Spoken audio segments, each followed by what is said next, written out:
അപ്പം നമ്മൾ ഇന്നത്തെ വിശേഷം എന്തുവാണെന്ന് വെച്ചാൽ കുറച്ച് ക്ലീനിങ് പരിപാടിയാണ്. ക്ലീനിങ് നമ്മൾ ചെയ്യുന്നതാണ്. പക്ഷേ അവിടെ കുറച്ച് വിറകുകൾ തെങ്ങിനൊക്കെ തടപെടുന്ന സമയത്ത് കുറേ അപ്പുറത്തൊക്കെ കിടന്ന വിറകുകൾ തെങ്ങിൻ്റെ ചുവട്ടിലൊക്കെ കിടന്ന വിറകുകളൊക്കെ കൊണ്ടുവന്ന് നമുക്ക് ഇവിടെ ഇടേണ്ടി വന്നു. അപ്പോൾ അങ്ങനെ അവിടെ കുറച്ച് വൃത്തികേടായിപ്പോയി. അങ്ങനെ വൃത്തികേടായിട്ട് കിടക്കുന്നൊരു സ്ഥലമല്ല, വീണ്ടും മിറ്റമായതുകൊണ്ട് തന്നെ. പക്ഷേ ഇവിടെ കുറച്ചങ്ങ് വൃത്തികേടായി. പിന്നെ മാങ്ങയും കുഞ്ഞിമാങ്ങയും അതും ഇതും എല്ലാം വീണ്, ഇലയും ഒക്കെ വീണ് അതിൻ്റെ പുറത്ത് വീണ് നന്നായിട്ട് വൃത്തികേട്ടുണ്ട്. അപ്പോൾ ഈ ക്ലീനിങ്ങിനുള്ള പരിപാടി എന്തുവാന്ന് വെച്ചാൽ നമുക്ക് പറ വരുന്നുണ്ട്, ശക്തികുളങ്ങര അമ്പലത്തിലെ പറയാം. അപ്പോൾ കൊടിയേറനി കുറച്ച് ദിവസം കൂടെയൊക്കെ ഉള്ളൂ. ആ സമയം അതിന് മുമ്പ് പറ ഇറങ്ങി നമുക്ക് നമ്മുടെ വീടുകളിൽ ആനപ്പറയാണ് വരുന്നത്. അപ്പോൾ ആന വരുമ്പോൾ നമുക്ക് ആനപ്പുറത്ത് ദേവി ഇങ്ങനെ വരുന്നത് കാഴ്ച വെച്ചാൽ നമുക്ക് കുഞ്ഞിലെ തൊട്ട് തന്നെ ഭയങ്കര ഇഷ്ടമുള്ളൊരു കാര്യം. അപ്പോൾ അതിനുവേണ്ടി നമ്മൾ ഭയങ്കര ഒരുക്കവും തയ്യാറെടുപ്പും ഒക്കെ ആയിരിക്കും. ഇവിടെ ക്ലീനിങ് ആയിരിക്കും. നമ്മൾ മാത്രമല്ല, പറയുള്ള വീടുകളിലെല്ലാം നന്നായിട്ട് ക്ലീനൊക്കെ ചെയ്യും. അപ്പോൾ അതിനുവേണ്ടിയുള്ള തയ്യാറെടുപ്പിലായിട്ടോ രാവിലെ തന്നെ തലേ ദിവസം, അതായത് അതിന് മുമ്പത്തെ ദിവസത്തെ തയ്യാറെടുപ്പുകളാണ്. അപ്പോൾ അങ്ങനെ കുറേയൊക്കെ വൃത്തിയാക്കി നന്നായിട്ട് മാവിൻ്റെ ഇലയൊക്കെ ഒരുപാട് കിടപ്പുണ്ട്, അതെല്ലാം വൃത്തിയാക്കി. പിന്നെ അമ്മയാണെങ്കിൽ നമ്മുടെ വഴി ആ ഭാഗത്ത് ആന കയറി വരുന്ന സ്ഥലമൊക്കെ ആണെങ്കിൽ വൃത്തിയാക്കാനുണ്ടായിരുന്നു.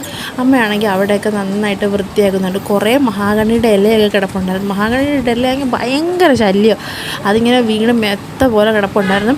പിന്നെ നമ്മളെല്ലാം ക്ലീനാക്കി അടിപൊളിയൊക്കെ ആക്കിയിട്ടുണ്ടായിരുന്നു. മൊത്തം ചെടിച്ചട്ടിയൊക്കെ എടുത്തുകൊണ്ട് മാറ്റണമായിരുന്നു. ആന വന്ന് നിൽക്കേണ്ടതുകൊണ്ട് വഴിയൊക്കെ ക്ലീൻ ചെയ്തിട്ടുണ്ടായിരുന്നു. പിന്നെയാണെങ്കിലും നമുക്ക് കരിമ്പ് വെട്ടി വെക്കണം. ആന വരുമ്പോഴത്തേക്ക് ആനയ്ക്ക് ഏറ്റവും ഇഷ്ടപ്പെട്ട സാധനമാണല്ലോ കരിമ്പ്. അപ്പം നമ്മുടെ വീട്ടിൽ കരിമ്പ് കിളിച്ച് തുടങ്ങിയത് മുതൽ പറ വരുമ്പോഴത്തേക്ക് നമ്മൾ കരിമ്പ് കൊടുക്കാറുണ്ട്. അപ്പോൾ കിളിച്ചു തുടങ്ങിയ സമയം തൊട്ട് തന്നെ കരിമ്പ് കൊടുക്കാറുണ്ട്. അപ്പോൾ ആന എന്തായാലും നോക്കുമായിരിക്കും കരിമ്പ് വരുമ്പോൾ. അപ്പോൾ അതുകൊണ്ട് നമ്മൾ കരിമ്പും വെട്ടി വെച്ചിട്ടുണ്ടായിരുന്നു ഒരെണ്ണം.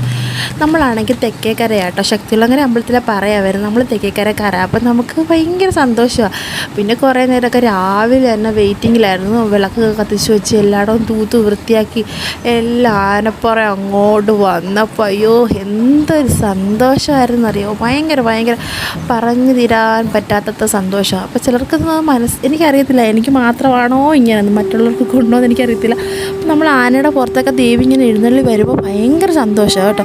പിന്നെ അമ്മയാണെങ്കിൽ പറയൊക്കെ കൊടുത്തു. മുമ്പൊക്കെ ആണെങ്കിൽ ചാണകമൊക്കെ മെഴുകി വെളിയിൽ വെച്ചായിരുന്നു കൊടുക്കുന്നത്. ഇപ്പോൾ നമ്മൾ സിറ്റ് ഔട്ടിൽ വെച്ച് തന്നെ കൊടുക്കാറുണ്ട്. അപ്പോൾ അത് എല്ലാം കുഴപ്പമൊന്നുമില്ല. പിന്നെ ആന വന്ന് എഴുന്നള്ളി ഫ്രണ്ടിലൊക്കെ നിൽക്കുമ്പോൾ തന്നെ ഭയങ്കര സന്തോഷം. അത് പറഞ്ഞ് പിന്നെ റിപ്പീറ്റ് എടുക്കുക, അത്രയ്ക്ക് എനിക്ക് സന്തോഷമായുണ്ട് കേട്ടോ. പിന്നെ എല്ലാവരും പോയി. പിന്നെ നമ്മൾ വെയിറ്റിങ്ങിൽ അവലും മരലുമൊക്കെ തിന്നാൻ വേണ്ടി എല്ലാവരും ഒക്കെ പോയി കഴിഞ്ഞപ്പോഴത്തേക്ക് പിന്നെ അവലും മരലുമൊക്കെ എടുത്ത് കഴിച്ചു. അപ്പോൾ അത്രയേ ഉള്ളൂ കേട്ടോ വീഡിയോ. അപ്പോൾ ഈ വീഡിയോ കാണുമ്പോൾ നിങ്ങൾക്ക് ഇഷ്ടപ്പെടുവാണെങ്കിൽ സബ്സ്ക്രൈബ് ചെയ്യാനൊക്കെ മറക്കല്ലേ. പിന്നെ ആനയ്ക്ക് കരിമ്പ് കൊടുത്ത് കണ്ടോ.